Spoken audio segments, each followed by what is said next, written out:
Hey, what up, Social Cam World? How y'all doing?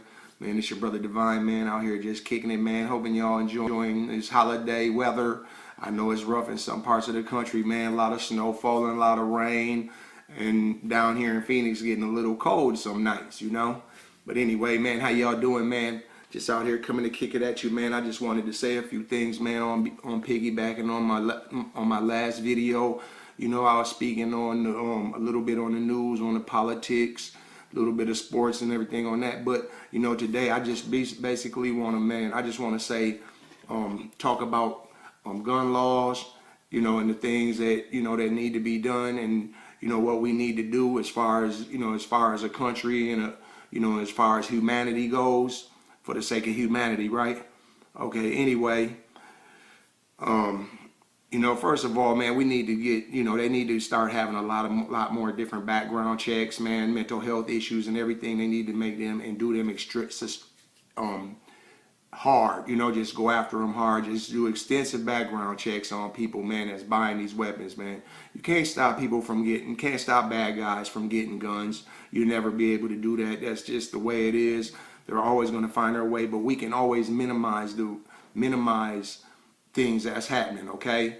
I've been in the life, I've been out there in the streets. I've been on the good side. I've been on the bad side of everything. But I want to let y'all know, man, it's always best to be on the right side, okay?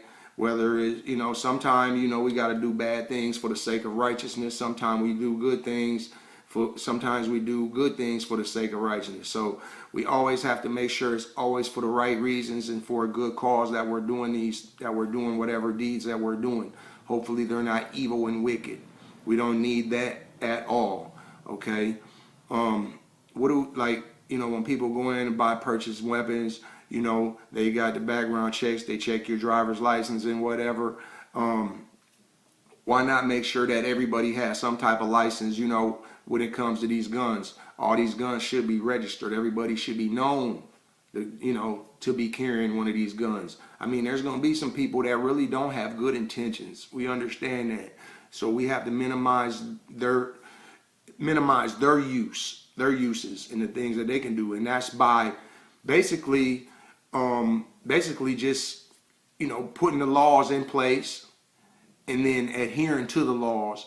And then, our local government, our local government and our federal government need to make sure they enforce these things, basically because, man, if we don't have it, it's going to be a lot of anarchy, a lot of chaos. There's always chaos. It always tries to put its evil times in, get its evil ways in, especially during good times like this, almost Christmas time. A lot of them children were looking to have things going on with their families and friends and their communities and things of that nature. They're not going to be able to have that. Some of us are not going to be able to have it for other reasons, but life is hard, so we just need to make sure that we try to do the right thing.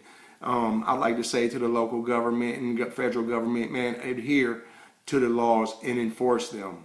Please enforce them. I mean, here we hear about these guys smoking marijuana, going to jail, doing, time in prisons over, marijuana, okay? You don't hear a lot about people killing or, being high on marijuana. You hear a lot of killing about people drunk or high on other things, but, that's just how it is. Marijuana is just I guess, from my past experiences, it just relaxes you. It makes you relax, makes you eat, makes you smile and things like that. It doesn't make you all evil and ornery and all that. I've never seen that before, unless it's mixed with some type of chemical, some type of other man-made chemical. While we're locking all these people up for using drugs and being on drugs, man, we have a community out there that is mentally deranged, okay? And sometimes they can be helped, sometimes they can't be helped. But what we do need to know is who them people are in our communities. We need to know who they are, just like we need to know, okay, you have these things for these sex convicts. These guys should never be getting out of prison because they can't never ever change. They just can't change. It's just something about being a rapist, a pedophile, from my experiences, seeing these people, learning, reading, seeing things around in my areas, my neighborhoods, and things I've been through in my life, They never change. They're just who they are. Therapy, drugs, none of that stuff works for them. So what we need to do once you get your fingers on them, you need to keep them locked up and confined, because they're not going to change, especially the ones that are after little boys and little girls. Adults basically sometimes can handle themselves, and when we do, then we need to go ahead and use our full range of self-defense, to handle them situations. You got these laws in place where they have to register here, there, everywhere. They can't live in certain zones within certain blocks of a school, certain blocks of a park, all these type of things.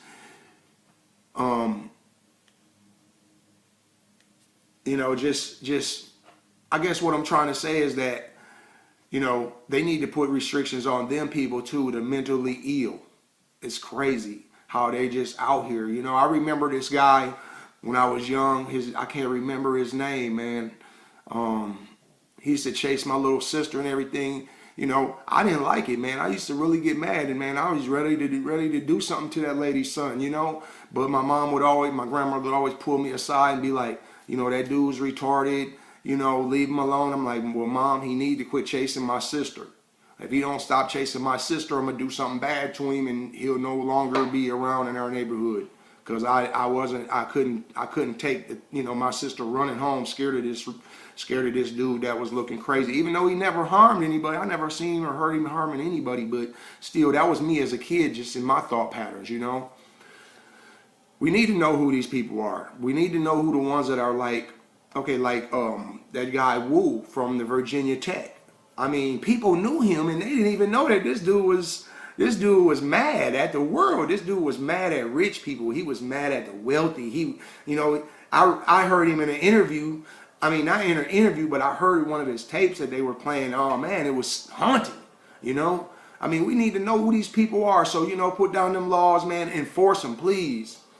As far as the guns go, we need to find out who's registered. Everybody needs to be registered to own these firearms. I think another thing that I think, this is my own opinion, and some people ain't with it, some people are, but everybody that got something against convicted felons, all convicted felons aren't bad. People do get out of prison systems and get their lives together and make changes for the best. And yeah, and they pay their taxes. They're able to vote. They can go anywhere they want to go. They don't have no problems once they're off parole or probation.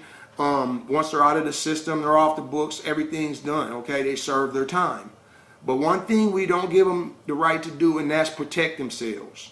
Okay, you put stipulations on them where they can't own guns. You put stipulations on them where if they get caught with a hand knife or something like that. I mean, what is a man supposed to do? I mean, even they become victims when they turn their life around, because there's people out there that's willing to harm them also, that's willing to harm the community as a whole. So I think the convicted felons, after a certain amount of time, should be able to go do classes and be able to get their rights back, so that way they can take care of their families and make sure that their families won't be disrupted by the millions and millions of guns that are out there in the world. Okay, y'all need to look at this, man. This is a very sensitive issue. I know it is. I know Lee Harvey Oswald was a convicted felon. I know that the other assassins, the assassins that were out there that had these guns, that made these attempts at presidents, were convicted felons, except for Hinckley. Hinckley wasn't no convicted felon, and he tried to kill Reagan, So we just need to be, be focusing on the right things, the right ways to do things. Man, always keep in mind of our true treasures, which are our children, and we just need to keep raising them the best we can. We know that they're not all going to turn out perfect and everything like that, but we just need to stay focused and keep hope alive. That's an old saying from back in the early 90s. Keep hope alive. Keep hope alive. That would come around the time of Rodney King and all that. I know y'all remember that type of stuff. So, hey, man, y'all, this your brother Divine, man. I'm through kicking it, man. Love, man, world peace, man. I'm out, man. Holler at you. I'm getting back to the football game.